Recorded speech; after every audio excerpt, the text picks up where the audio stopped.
to use the war to get rid of their enemies. So I was kidnapped, handcuffed to the back, blindfolded, and for the first time, I was gagged. Hello, my name is Stanley Heller. Welcome to the Struggle Video News. We start with a new banner from our parent organization, the Middle East Crisis Committee. When Palestinians and international officials talked of hunger and starvation last year in Gaza, fascists mocked, saying, "Where are the pictures?" Now you can see the pictures of starved children daily on social media. On the top of our homepage, we put a counter. The time since the start of March, when Israel began a total siege of Gaza, allowing in no aid at all, over 74 days. Starvation is not enough for one Israeli TV staffer. He works for Channel 14 in Israel, a far-right, or should we say rabid-right TV station. The website The New Arab uncovered that this man called for a Holocaust for Palestinians in Gaza. Alad Barashi, The New Arab wrote, put on Twitter in Hebrew a message which translates as, "I can't understand people here in the state of Israel who don't want to fill Gaza with gas showers and train cars and finish this story. And who is the fool who says there are innocents in Gaza? Who is the despicable scoundrel who wants to let them flee to Arab countries or Europe freely?" I've searched the web, no mention that Barashi was fired or disciplined by Channel 14 for the crime in Israel of inciting genocide. And to get the taste of that out of my mouth, something sweet.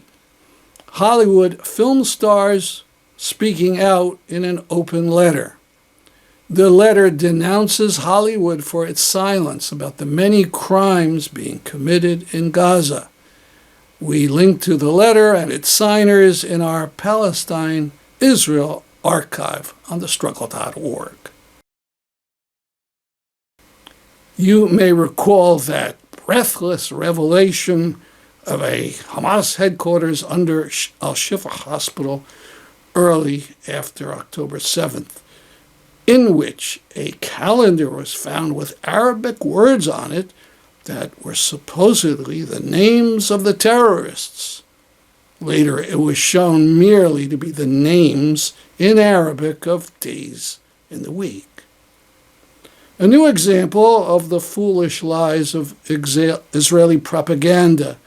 To prove the necessity of bombing European hospital in Khan Yunis, they released a picture and video supposedly showing the tunnels under part of the hospital. Actually, the picture was of a school near the hospital, and the supposed tunnels were drainage ditches in the school.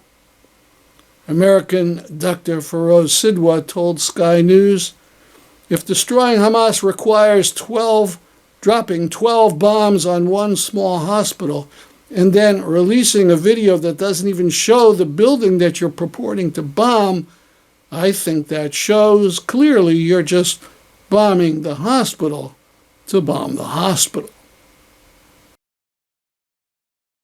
A number of jailed human rights supporters have been freed from U.S. prisons by judges.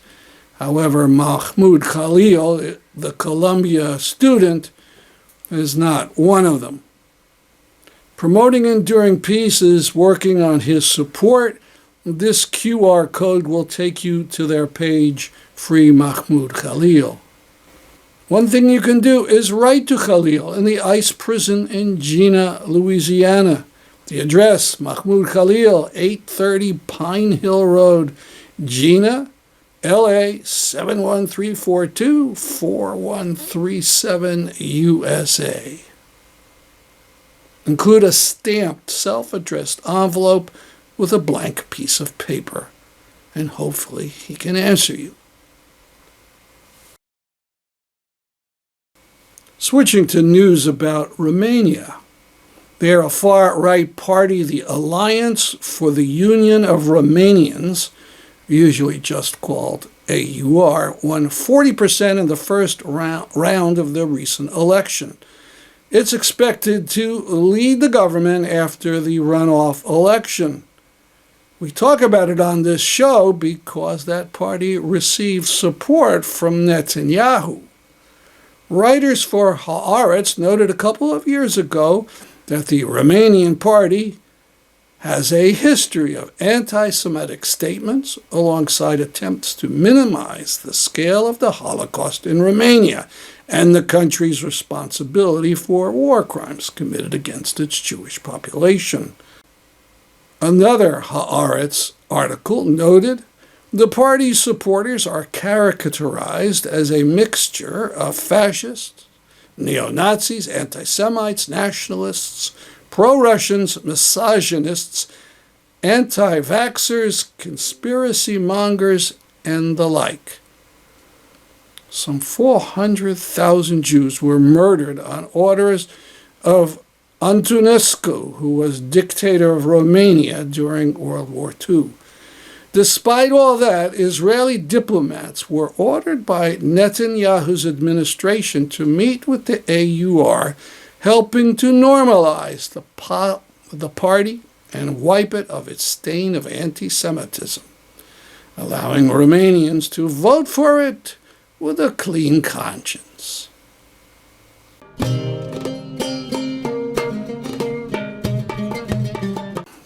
We conclude with more of the talk by Issa Amro, a Palestinian activist from the West Bank. Amro is from Hebron, and though he's an advocate for nonviolence, he's harassed and beaten by Israeli soldiers and settlers. In the section we had been showing you last week, he had been urging the audience to present all sides of Palestinian lives. I want you to treat Palestinians as a nation, not as animals. Animals, they seek shelter and food. Nations seek freedom. For me, it's about freedom. It's about equality. It's about justice. So the Palestinians should be treated as a nation, not as animals. Now they are treating us as animals, not as nation. So we are a nation with history, with future, with present, with traditions, with culture, with history. This is the Palestinian people. So after October 7th, in the morning of October 7th, I work as electrical engineer. My daily job, my paid job is electrical engineer. So it was Saturday. I went to work in the morning. I thought it's a normal day of, a small war.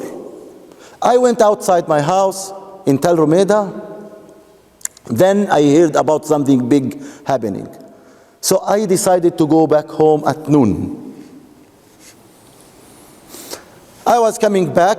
I saw my neighbors not entering the area because the main roads are already closed. And I was using already closed before October 7th. Then I got closer. I saw 4 settlers in an army uniform.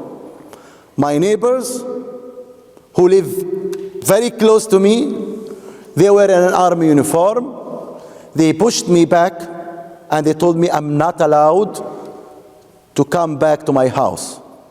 Gaza war is just happening, and what the settlers in Hebron were thinking about to take my house. This is what they did. This is what was in their mind. So they prevented me from getting in to my house. So I decided to go around from another path to reach my house. And unfortunately, I was ambushed. How I was ambushed, a soldier came to me, told me, Issa, what's going on? I told him, I want to go to my house. He told me, Issa, come in. What is the problem? So I felt that soldier is trying to help me. So I walked with him to reach my house. The point I reached outside the house, many soldiers and settlers in an army uniform, Israeli settlers in an army uniform, jumped on me. They kidnapped me. They kidnapped Issa, who is a peaceful activist, who believes in nonviolence resistance, who meet many Jewish groups in his house, many Israeli groups in his house, and he's known to the soldiers and all of the settlers that he's not supporting violence. For them, it was an opportunity, as now, to use the war to get rid of their enemies. So I was kidnapped, handcuffed to the back, blindfolded, and for the first time, I was gagged. You know what it means, gagged? As a donkey, as an animal. And they took me to the military base, next to my house. I know it by heart. I was arrested many times. I have the experience. I know how to deal with them. But that day was so special. One of them came from behind. I was sitting in a small chair, very cold room, very cold air conditioning, and he tied the plastic ties, the plastic cuffs, to maximum. The plastic cuffs went in my skin. Why? It's so painful. Then he came to the piece of clothes they used to gag me. He tied it more. He came to my eyes cover. It's a piece of clothes. He tied it more to the point that I had a headache because of it. But what was so painful was the handcuffs. So each person from Gaza who I see them being released with their hands marked, I feel what happened to them. I know it. But people in Gaza who were detained, some of them spent few months handcuffed and legs chained without taking it off. And they were sexually assaulted as they did to me. Maybe they did more to them. And they tortured them as they tortured me. I was beaten. They spat at me. I fainted 2 times from pain. And I'm a strong man. I fainted 2 times from pain. And they didn't give me any medical treatment. What surprised me a lot, we have physicians here, they were listening to music when they were torturing me. Really. The military base was music, dancing music, loud music. And they were rejoicing, torturing, I can say that, the most famous human rights defender in Palestine and Israel. I'm one of the most famous human rights defenders. To them especially, because I'm always in the news, in the Israeli news, about my human rights work. They were rejoicing doing that to me. And to be very honest, I was very shy to talk about it. Because, on one hand, I see the people in Gaza being killed. Blood is a lot. On the other hand, I was shy. In our culture, we don't talk about sexual harassment. And a man being sexually harassed and assaulted by soldiers, it's a shame. I started talking about it maybe after 2 or 3 weeks. You know why? Because I found out it's a phenomenon. It happened to many Palestinian women and Palestinian men. And to be very honest, that October 7th, That day, I felt it's my last moment. But what helped me was that I told myself, Issa, you were on the right side of history. You are a defender. You tried to help. You did your best to make the change. So I tell all of you, you are all Issa. When you feel that you are going to die, you will feel that you contributed a lot to humanity, to justice, to equality. This is what helped me in my last moments, because they put the gun on my head and they were counting to 10, triggering the trigger, pushing it. So I was saying, okay. And when they came to release me after the midnight, it was from the midday to the midnight. So I was shaking.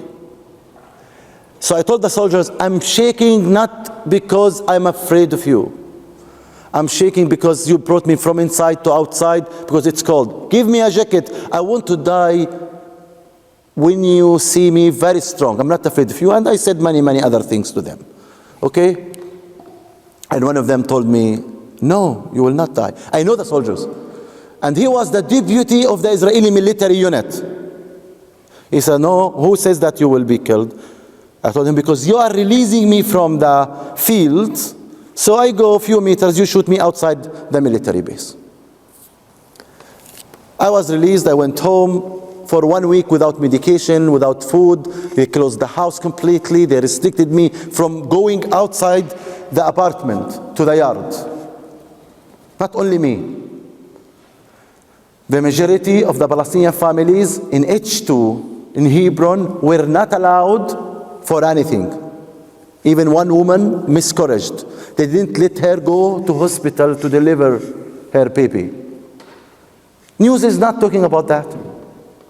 News is not talking that I'm gaining weight because I'm not able to walk freely in the streets in Hebron because my life is in danger.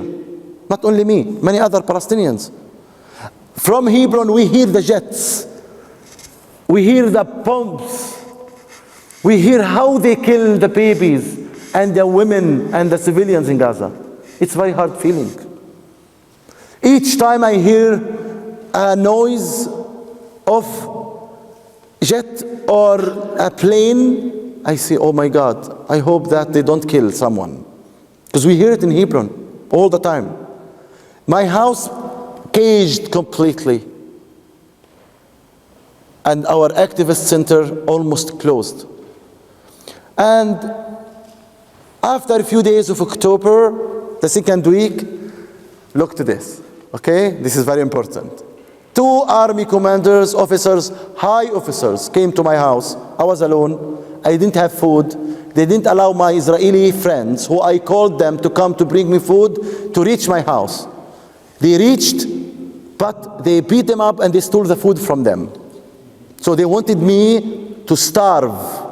What they are doing now, they are doing starvation of the people in Gaza. It's a policy. The soldiers in Hebron did it before they started planning about starvation in Gaza. It's part of their genes. It's in the genes. I told you, October 7th, the first thing, their reaction was to kidnap Issa. To revenge, to use the opportunity that everybody is busy with another bigger action to do whatever they want. He came to me, told me, Issa, we are very afraid about you. Your life is in danger. Thank you. Yes, I'm very afraid. Will you put soldiers to protect me? He said, I don't trust the soldiers. Maybe the soldiers will kill you. I told him, oh my God, you don't control your soldiers? He said, it's very dangerous now. I want to advise you to leave your house for a few weeks. Till the end of the war. I told him, thank you very much. It's a great offer. Yes, I want to leave.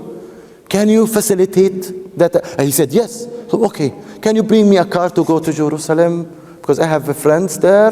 They will welcome me there. To Jerusalem, Al-Quds, No, no, no, no, not Al-Quds. Go somewhere else. I said, no. If I want to go, I will go to Jerusalem or Tel Aviv. Take me inside Israel.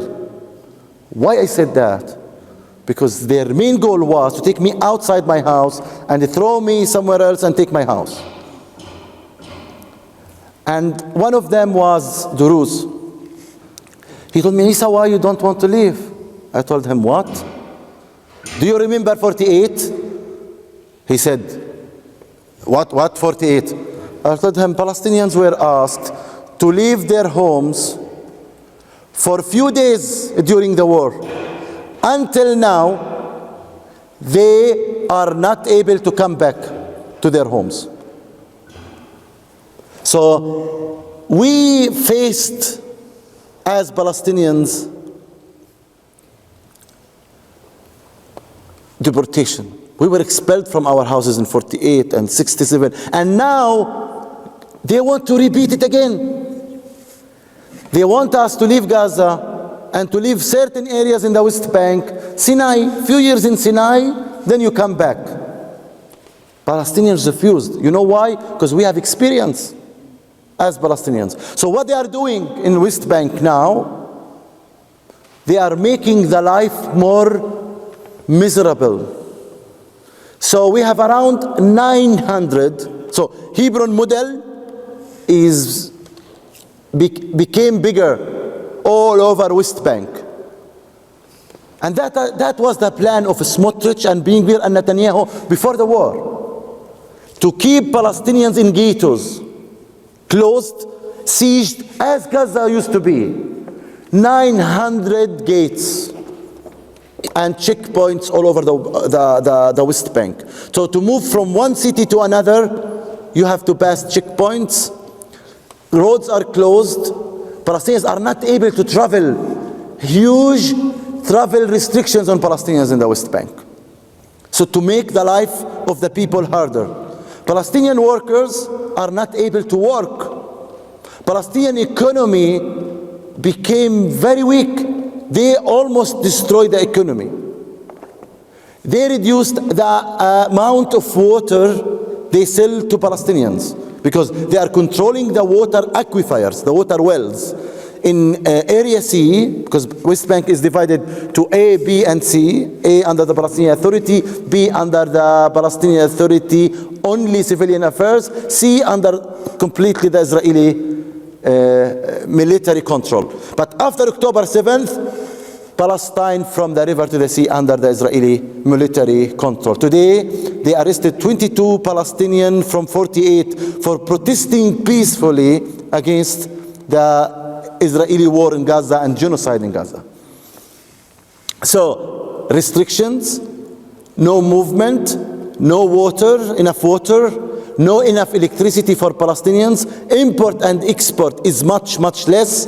In Hebron, the majority of the checkpoints are closed. I don't have visitors in my house. People are afraid, no services, no free of journalism. And at the same time, it's the year of annexation. They destroyed and demolished more than 1,000 Palestinian structures. They donated money, they gave money to the Israeli outposts. Around 7 billion shekels, your tax money, were given to Israeli settlements to build roads. 114 new kilometers of illegal roads. The Israeli military raiding Palestinian houses, raiding Palestinian cities, and after they finish, they draw the Stars of David on the houses. They are acting as militia. So in one hand, they demolish the Palestinian houses. In the other hand, they build more and more Israeli settlements. In 2024, this is the last thing I will say, then we go to questions. They declared 24,000 dunams as a state land. 24,000. That is the half of the amount of land which was declared as a state land from Oslo till 2024. To understand what they are doing on the ground. But Palestinians are remaining, they are staying, and it's about the land, and we are not leaving the land. About the narrative, we are winning the narrative. Israel is accused of genocide. The Israeli Prime Minister is wanted to the International Criminal Court. Israel is labeled as an apartheid state. No other land won Oscar. A Palestinian narrative film won Oscar, and Palestinians are winning the moral part of this dilemma. We are going, to win, and we are winning because of you, because of your work, because of your determination, because of that. We all together can make a change. And thank you very much.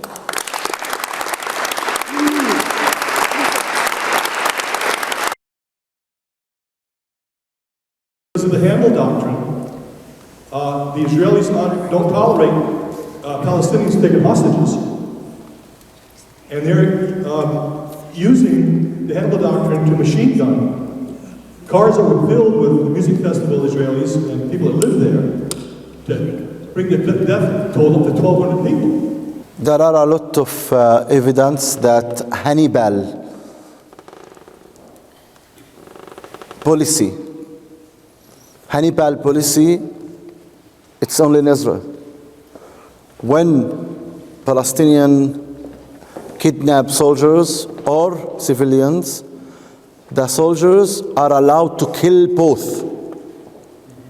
And many investigations are coming out from the Israeli military.